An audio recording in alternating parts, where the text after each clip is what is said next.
Hello friends, good evening. എല്ലാവർക്കും നമസ്കാരം.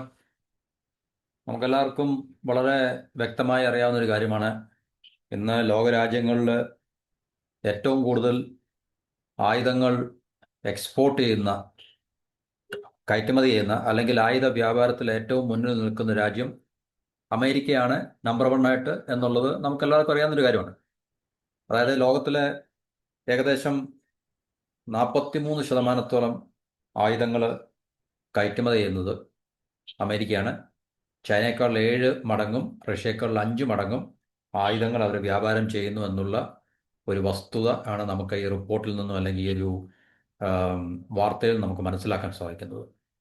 43% total ലോകത്തെ ആയുധ വ്യാപാരത്തിൻ്റെ 43%മാണ് അമേരിക്കൻ കൈവശമുള്ളത്. അപ്പോൾ അത്രയ്ക്ക് അമേരിക്കയുടെ ഈ ഷെയറിനടുത്ത് തന്നെ മറ്റൊരു രാജ്യം തന്നെ വരുന്നില്ല. രണ്ടാമതായിട്ട് റഷ്യ യുക്രൈൻ യുദ്ധം തുടങ്ങുന്നതിന് മുമ്പ് റഷ്യയായിരുന്നു. ഈ ഒരു കാലയളവിൽ ഫ്രാൻസ് രണ്ടാമതായിട്ടുണ്ട്. പക്ഷേ എന്നാലും ഒരു 10% പോലും റഷ്യയുടെ ഫ്രാൻസിൻ്റെ ഷെയർ ഇല്ല എന്നുള്ള കാര്യമാണ് നമുക്ക് മനസ്സിലാക്കാനുള്ളത്. 2020 മുതൽ 2024 വരെയുള്ള റിപ്പോർട്ടിൻ്റെ അടിസ്ഥാനത്തിലാണ് ഇത് 43% കൈവശം വെച്ചിരിക്കുന്നത്. എന്നുവെച്ചാൽ 43% ടോട്ടൽ ആംസ് എക്സ്പോർട്ടിൽ, ലോകത്തിൻ്റെ ഗ്ലോബൽ ആംസ് എക്സ്പോർട്ടിൽ 43%-ഓളം അമേരിക്കയ്ക്കാണ്. ഏകദേശം ചൈനയേക്കാൾ 7.3%, അതായത് 7.3 തവണ ചൈനയെക്കാളിലും എക്സ്പോർട്ട് ചെയ്യുന്നു, 5.5 തവണ റഷ്യയെക്കാളിലും. എന്നുവെച്ചാൽ 5 മടങ്ങ് അല്ലെങ്കിൽ ഏകദേശം 6 മടങ്ങോളം റഷ്യയെക്കാളിലും 7.3, ഏകദേശം 7 മടങ്ങിന് മേലെ ചൈനയെക്കാളിലും അമേരിക്ക ആയുധങ്ങൾ വ്യാപാരം ചെയ്യുന്നു എന്നുള്ളതാണ് നമുക്ക് മനസ്സിലാക്കാൻ സാധിക്കുന്നത്.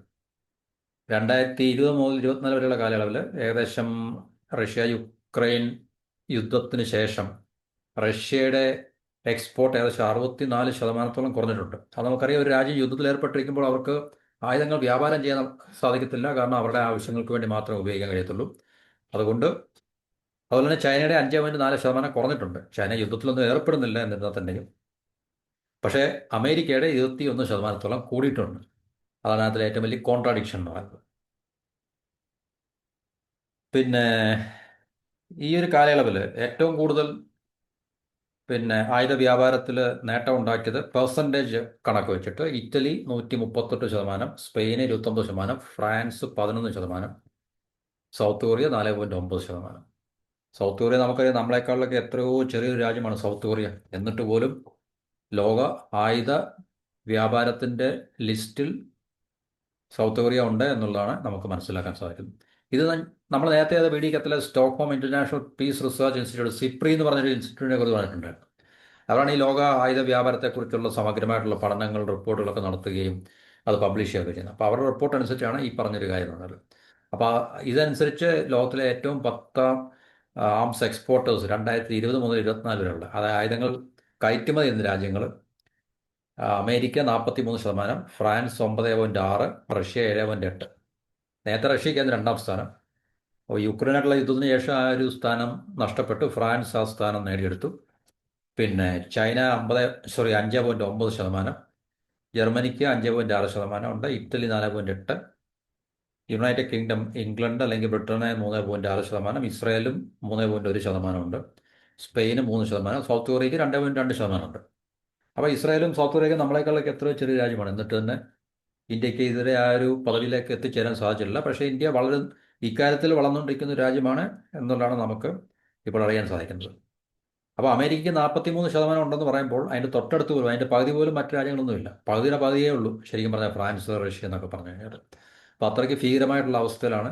ഭീകരം എന്ന് പറഞ്ഞാൽ അത്രയ്ക്ക് വളരെ വൻതോതിലുള്ള ആയുധ വ്യാപാരമാണ് അമേരിക്ക നടത്തുന്നത്. ഒരുപക്ഷെ എനിക്കൊന്ന് അമേരിക്കയ്ക്ക് ഈ ആയുധം വ്യാപാരം ചെയ്ത് മാത്രം അവർക്ക് സുഖമായിട്ട് ജീവിക്കാൻ പറ്റും എന്നുള്ളൊരു അവസ്ഥയിലാണ് ശരിക്കും പറഞ്ഞു കഴിഞ്ഞാൽ, അല്ലേ?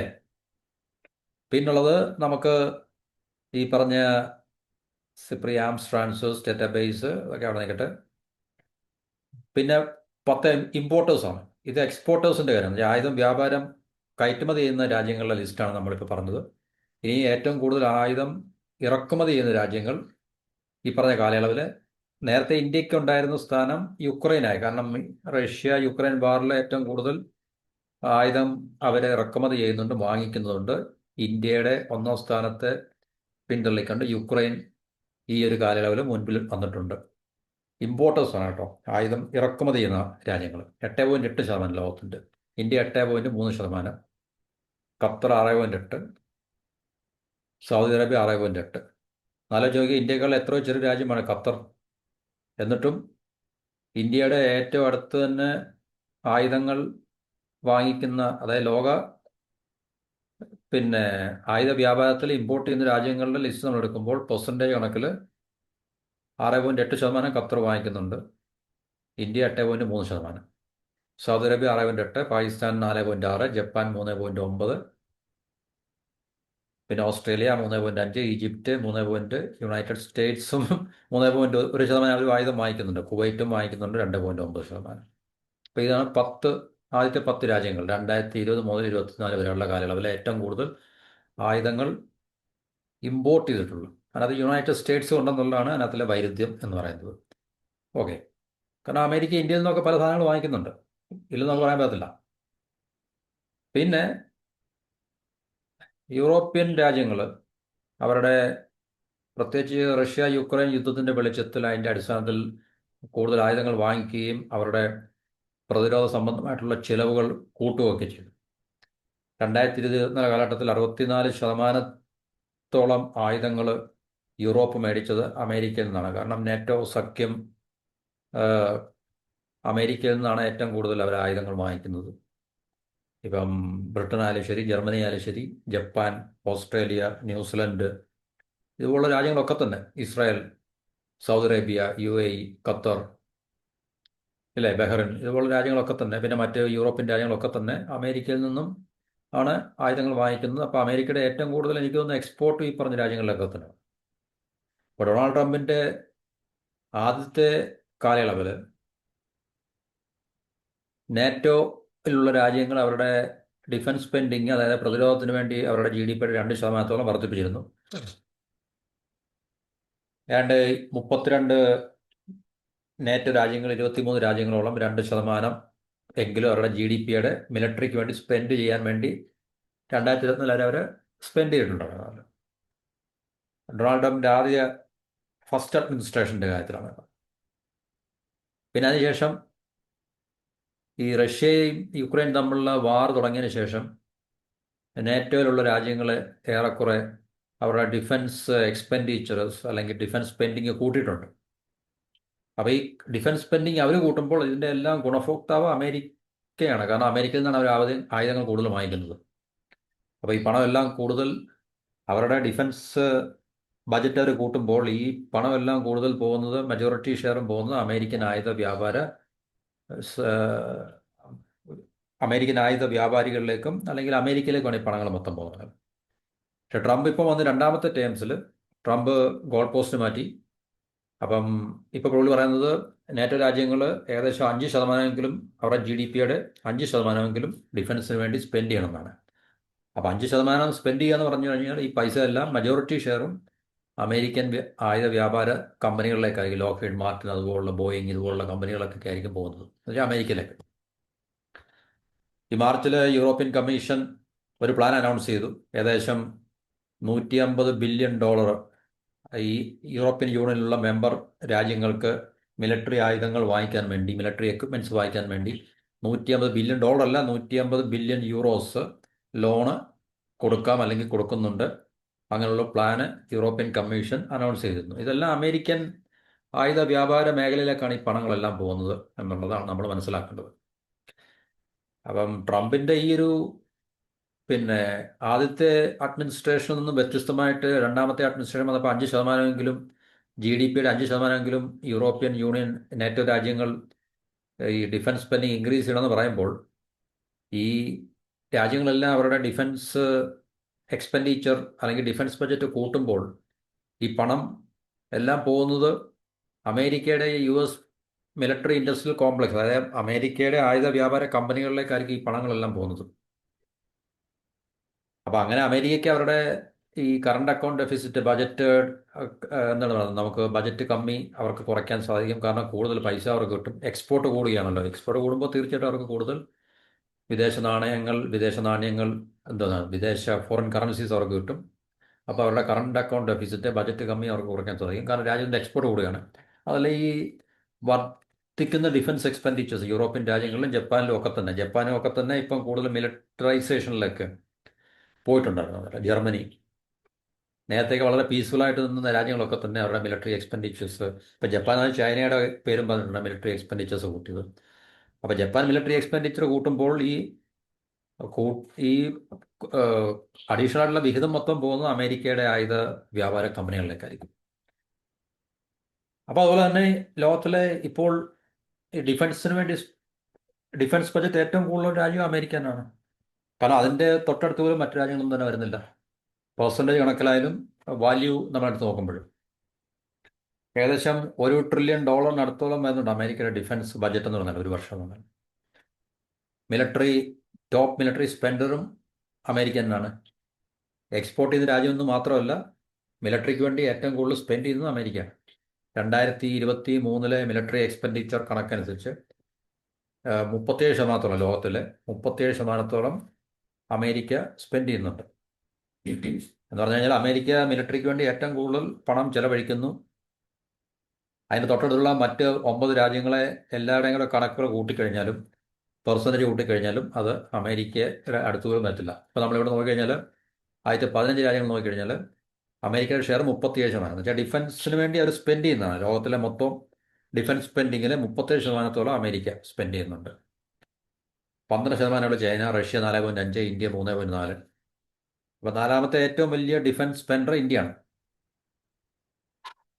അമേരിക്ക കഴിഞ്ഞ്, ചൈന കഴിഞ്ഞ്, റഷ്യ കഴിഞ്ഞ് ഇന്ത്യ. സൗദി അറേബ്യ ഉണ്ട്, യുണൈറ്റഡ് കിങ്ഡം ഉണ്ട്, Germany, Ukraine, France, Japan, south Korea, Italy, Australia, Poland, Israel. ഈ പറഞ്ഞ ആദ്യത്തെ 15 രാജ്യങ്ങൾ നമ്മളെടുത്ത് നോക്കുമ്പോൾ അടുത്ത 9 രാജ്യങ്ങൾ നമ്മളെടുത്ത് നോക്കിയാൽ ഇപ്പോൾ ചൈന 12, റഷ്യ 4, 12, 4, 16, ഇന്ത്യ 3, 16, 3, 19, 19, 3, 20, 21, 22, 22, 3, 25, 25, 2, 27, 27, 2, 29, 29, 31. ഏകദേശം ഈ ഫ്രാൻസിൻ്റെ, ജപ്പാൻ, സൗത്ത് കൊറിയ വരെ നമ്മൾ എടുത്തു നോക്കിക്കഴിഞ്ഞാലും അമേരിക്കക്കൊപ്പം തന്നെ ഈ പറഞ്ഞ രാജ്യങ്ങളിലെല്ലാം തന്നെ ഡിഫൻസ് എക്സ്പെൻഡിച്ചർ നമ്മൾ കൂട്ടി നോക്കിക്കഴിഞ്ഞപ്പോൾ അതിൻ്റെ തൊട്ടടുത്ത് തന്നെ വരത്തില്ല എന്നുള്ളൊരു വളരെ എന്താ പറയുക അതിശയിപ്പിക്കുക എന്ന് പറയുമ്പോൾ നമുക്ക് അതിശയമൊന്നുമില്ല. കാരണം ലോകത്തിലെ ഏറ്റവും ഒരു രാജ്യം എന്നുള്ള രീതിയിലല്ല നമ്മൾ അമേരിക്കയെ കണക്കാക്കേണ്ടത്. ശരിക്കും പറഞ്ഞാൽ അതൊരു സാമ്രാജ്യമാണ്, വലിയൊരു വ്യവസ്ഥയാണ്. കാരണം അമേരിക്കയ്ക്ക് ഒരു രാജ്യം, ഇപ്പം ഇന്ത്യയെപ്പോലുള്ള രാജ്യം, ചൈനയെപ്പോലുള്ള രാജ്യം, അല്ലെങ്കിൽ റഷ്യ, സൗദി അറേബ്യ എന്നൊക്കെ പറഞ്ഞു കഴിഞ്ഞാൽ നമുക്ക് ഗ്ലോബൽ റെസ്പോൺസിബിലിറ്റീസ് ഒന്നുമില്ല നമുക്ക്. റെസ്പോൺസിബിലിറ്റീസ് എന്ന് പറഞ്ഞു കഴിഞ്ഞാൽ അവർക്ക് കമ്മിറ്റ്മെൻറ്റ്സ് ഒന്നുമില്ല.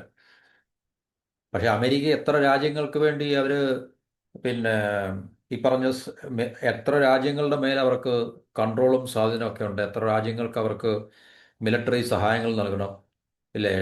അപ്പോൾ അതിനുവേണ്ടി ഉള്ള വലിയൊരു സംവിധാനം, വലിയൊരു സാമ്രാജ്യ ശക്തി ആയതുകൊണ്ടാണ് അമേരിക്ക എന്ന് പറയുന്ന രാജ്യത്തെ നമ്മൾ കണക്കിലെടുക്കുമ്പോൾ ഇത്രയും വർദ്ധിച്ച ഡിഫൻസ് എക്സ്പെൻഡിച്ചറും അല്ലെങ്കിൽ ആ പെർസെൻറ്റേജ് കണക്കിലും ഇത്രയും മുന്നിൽ നിൽക്കുന്ന ഒരു കാരണം എന്ന് പറഞ്ഞു കഴിഞ്ഞാൽ.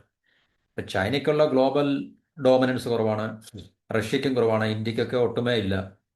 അപ്പോൾ തീർച്ചയായിട്ടും നമ്മളെടുത്ത് നോക്കുമ്പോൾ പിന്നെ നമ്മൾ ഇന്ത്യക്ക് ഇത്ര എക്സ്പെൻഡിച്ചർ വരുന്നതിൻ്റെ കാരണം, ഡിഫൻസിൻ്റെ നമ്മൾ ഇത്ര എക്സ്പെൻഡിച്ചർ അല്ലെങ്കിൽ ഇത്രയും ചിലവാക്കുന്നതിന് കാരണം നമ്മുടെ അയൽപക്കത്തുള്ള ചൈനയും പാകിസ്ഥാനും എന്നുള്ള 2 കാരണം കൊണ്ടാണ്. സൗദി അറേബ്യ അതുപോലെ തന്നെ ജിയോ പൊളിറ്റിക്കലി വളരെ എന്താണ് പറയുന്നത്, ഒരു കോൺഫ്ലിക്റ്റ് സോണിലാണ് നിൽക്കുന്നത്. ഒരുപക്ഷെ ഇറാൻ്റെ കൃത്യമായിട്ടുള്ള വിവരം നമുക്കില്ല. കാരണം ഇറാനൊക്കെ നന്നായിട്ട് ഡിഫൻസിന് വേണ്ടി, കാരണം അവരൊക്കെ ഒരു സെക്യൂരിറ്റി സ്റ്റേറ്റാണ്. പാകിസ്ഥാൻ്റെ പേഴ്സൻ്റെ കണക്ക് നമ്മൾ എടുത്ത് നോക്കുമ്പോൾ ഇവിടെ ഉണ്ടോ നോക്കട്ടെ. ഇല്ല, പാകിസ്ഥാൻ്റെ 15-ലില്ല. ഇപ്പോൾ പാകിസ്ഥാനായാലും ഇറാനിലൊക്കെ അവരൊക്കെ വളരെ സെക്യൂരിറ്റി സ്റ്റേറ്റ് നമുക്ക് പറയാം, മിലിറ്ററി സ്റ്റേറ്റാണ്. തീർച്ചയായിട്ടും അവർ മിലിറ്ററിക്ക് വേണ്ടി മാത്രമേ ഏറ്റവും കൂടുതൽ സ്പെൻഡ് ചെയ്യാറുള്ളൂ.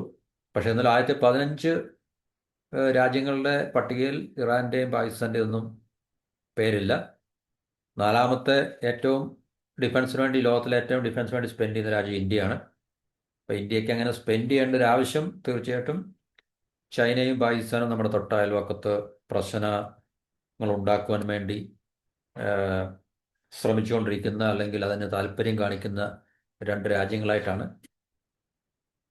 അപ്പോൾ ഇത് നമ്മളെ സംബന്ധിച്ച് നമുക്ക് വലിയൊരു കൺസേൺ ആണ്, ആശങ്കയാണ്. ഇപ്പോൾ അമേരിക്കയുടെയും ചൈനയുടെയും ഒന്നും കാര്യമില്ല ഞാൻ പറഞ്ഞത്. കാരണം നമുക്ക് നല്ലൊരു തുക ഡിഫൻസിന് വേണ്ടി നമുക്ക് സ്പെൻഡ് ചെയ്യേണ്ടി വരും, നമ്മുടെ നാഷണൽ സെക്യൂരിറ്റിക്ക് വേണ്ടി. ഈ രണ്ട് രാജ്യങ്ങൾ, ചൈനയും പാകിസ്ഥാനും, നമ്മുടെ അയൽപക്കത്തുള്ള രണ്ട് രാജ്യങ്ങളായതുകൊണ്ടും അവർ നമുക്ക് പ്രശ്നങ്ങൾ സൃഷ്ടിക്കാൻ വേണ്ടി എപ്പോഴും താല്പര്യം കാണിക്കുന്നത് കൊണ്ടും നമ്മളെ സംബന്ധിച്ച് കൂടുതൽ നമുക്ക് ഡിഫൻസിന് വേണ്ടി സ്പെൻഡ് ചെയ്യേണ്ട ഒരു അവസ്ഥയാണുള്ളത്. അപ്പോൾ ഇതാണ് ലോക ആയുധ പിന്നെ എന്താണ് പറയുന്നത്, വെപ്പൺസ് മാർക്കറ്റ്, അല്ലെങ്കിൽ വെപ്പൺസിനെ കുറിച്ച് മിലിറ്ററി ഇൻഡസ്ട്രിയൽ കോംപ്ലക്സ് എന്ന് നമുക്ക് പറയാം. മിലിറ്ററി ഇൻഡസ്ട്രിയൽ കോംപ്ലക്സ്, ഇപ്പം മിലിറ്ററി ഇൻ്റലിജൻസ് ഇൻഡസ്ട്രിയൽ കോംപ്ലക്സ് എന്നുള്ള പറയാൻ വേണമെങ്കിൽ. കാരണം അമേരിക്കയുടെ മിലിറ്ററി ഇൻ്റലിജൻസ് സംവിധാനങ്ങളൊക്കെ പറഞ്ഞാൽ അതൊക്കെ തന്നെ വലിയൊരു എന്താണ് ഒരു വലിയൊരു സംവിധാനമാണ്. ശരിക്കും നമുക്കൊന്നും ഒരിക്കലും ഇമാജിൻ ചെയ്യാൻ കഴിയാത്ത പോലെ ഒരു സംവിധാനമാണ് അവരുടെ ഇൻ്റലിജൻസ് സംവിധാനങ്ങൾ, മിലിറ്ററി സംവിധാനങ്ങൾ. പിന്നെ ഈ മിലിറ്ററി ഇൻഡസ്ട്രിയൽ കോംപ്ലക്സ് എന്നാൽ ആയുധ മിലിറ്ററിക്ക് വേണ്ടി ഈ പറഞ്ഞ വെപ്പൺസ് ഉണ്ടാക്കുന്ന കോർപ്പറേഷൻസ് എല്ലാം ഉൾപ്പെടുന്ന വലിയ സംവിധാനത്തിനാണ് മിലിറ്ററി ഇൻഡസ്ട്രിയൽ കോംപ്ലക്സ് എന്ന് പറയുന്നത്. അപ്പോൾ ഇതാണ് നമ്മുടെ ലോക ആയുധ വ്യാപാരത്തിൻ്റെ ഒരു ചെറിയ പിക്ചർ. അമേരിക്ക തന്നെയാണ് സുപ്രീമോ, അമേരിക്ക തന്നെയാണ് സൂപ്പർ പവർ. ലോകത്തിൻ്റെ ആയുധ വ്യാപാരത്തിൻ്റെ നല്ലൊരു പങ്കും അമേരിക്കയുടെ കൈകളിലാണ്. അതുപോലെ തന്നെ ഡിഫൻസ് ബജറ്റിൻ്റെ കാര്യത്തിലും അമേരിക്ക തന്നെയാണ് ഏറ്റവും മുൻപിൽ. ഏകദേശം ഓരോ വർഷം അവരുടെ ഡിഫൻസ് ബജറ്റ് എന്ന് പറഞ്ഞാൽ 800 ബില്യൺ അല്ലെങ്കിൽ ഏകദേശം $1 ട്രില്യൺ അടുത്തോളം എത്തിയിട്ടുണ്ട് അവരുടെ ഡിഫൻസ് എക്സ്പെൻഡിച്ചർ ബജറ്റ് എന്ന് പറഞ്ഞാൽ. ബാക്കിയുള്ള രണ്ടാം സ്ഥാനത്തിരിക്കുന്ന ചൈന പോലും അതിൻ്റെ പകുതി പോലും ഇല്ല. അപ്പോൾ അങ്ങനെയുള്ളൊരു ലോകക്രമമാണ് നമുക്ക് കാണാൻ സാധിക്കുന്നത്. അപ്പോൾ ഈ ഒരു അവസ്ഥ നിലനിൽക്കുമ്പോൾ നമുക്ക് തീർച്ചയായിട്ടും ജിയോ പൊളിറ്റിക്സിനെ നിയന്ത്രിക്കുന്നത്, അല്ലെങ്കിൽ ജിയോ പൊളിറ്റിക്സ് ആരുടെ നിയന്ത്രണത്തിലും സ്വാധീനത്തിലും ആയിത്തീരാൻ സാധ്യതയുണ്ട് എന്നുള്ളത് നമുക്ക് തീർച്ചയായിട്ടും ഊഹിക്കാവുന്നതേ ഉള്ളൂ. അപ്പോൾ അതുകൊണ്ട് തന്നെ ഇത് നമ്മൾക്ക് മനസ്സിലാക്കേണ്ട ഒരു റിയാലിറ്റിയാണ്. റഷ്യയും ചൈനയും ഇന്ത്യയും അല്ലെങ്കിൽ ഈ പറഞ്ഞ രാജ്യങ്ങളൊന്നും തന്നെ അമേരിക്കയുടെ തൊട്ടടുത്ത് പോലുമില്ല, വളരെ പുറകിലാണ് ഈ പറഞ്ഞ എല്ലാ സ്റ്റാറ്റിസ്റ്റിക്സും നമ്മളെടുത്ത് നോക്കുമ്പോൾ, അല്ലെങ്കിൽ റിയാലിറ്റി നമ്മൾ പരിശോധിച്ച് നോക്കുമ്പോൾ. അപ്പോൾ ഈ ലോകക്രമം നമുക്ക് എന്ന് മാറും എന്ന് നമുക്ക് പറയാൻ സാധിക്കത്തില്ല. പക്ഷേ എന്തായാലും ഇനിയും ഉള്ള സമീപ ഭാവിയിൽ ഇതിനകത്തിൽ വലിയ മാറ്റങ്ങൾ ഉണ്ടാകാനുള്ള സാധ്യത ഇല്ല എന്ന് ആണ് നമുക്ക് മനസ്സിലാക്കാൻ സാധിക്കുന്നത്. അപ്പോൾ ഇത്രയാണ് നമുക്ക് ഈ ടോപ്പിക്കിനെ കുറിച്ച് ഇവിടെ സംസാരിക്കാനുള്ളത്. മറ്റു ടോപ്പിക്കുമായിട്ട് അടുത്ത വീഡിയോയിൽ കാണാം. എല്ലാവർക്കും നന്ദി, നമസ്കാരം, and have A wonderful day.